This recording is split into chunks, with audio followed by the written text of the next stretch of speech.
മണിക്ക് തോട്ട് കയറ്റി കളിക്കല്ലേ, ചവിട്ടി താഴ്ത്തി ഞാൻ പാതാളത്തിലേക്ക്. ഇപ്പോഴാ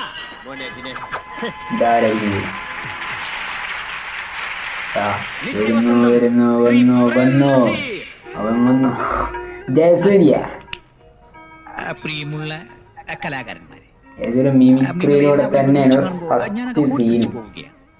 ഇവിടെ ഇപ്പോ ജയഭാരതിക്കും ഷീലയ്ക്കും ഒക്കെ സുഖം തന്നെയല്ലേ? അവരെ കുറിച്ച് ഓർക്കുമ്പോഴാണ് എനിക്ക് ആകെ ഒരു വിഷമം.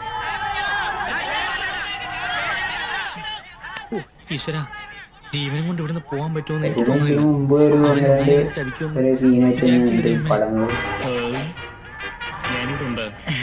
മലയാള സിനിമയിലെ രോമാഞ്ചമായിരുന്ന ശ്രീ ജയൻ.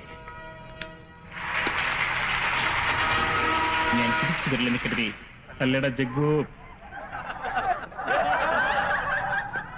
അപ്പൊ ഞാൻ പറഞ്ഞല്ലോ, മനസ്സിലായല്ലോ? മനസ്സിലായി. അച്ഛനാവാനും പെണ്ണ് കെട്ടാനും ഈ സഹദേവൻ റെഡി. മതി, ഈ ഒരു വാക്കാണ് എനിക്ക് കേൾക്കണം. ദാസിന്റെ അച്ഛനെ പഴയ മരിച്ചുപോയ സിനിമാക്കാരായ സുഹൃത്തുക്കൾ വിളിച്ച് സംസാരിക്കണം.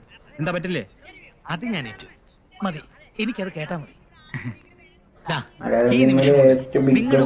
ഞാനും ഉണ്ടാവും. സാറിന്റെ അച്ഛന്റെ അസുഖം ഭേദമാവാൻ വേണ്ടി 3 വർഷത്തെ അതിനു വേണ്ടി കാത്തു നിന്നിട്ടുണ്ട്. അയ്യോ, ചിറ്റപ്പനോടെ പോയി.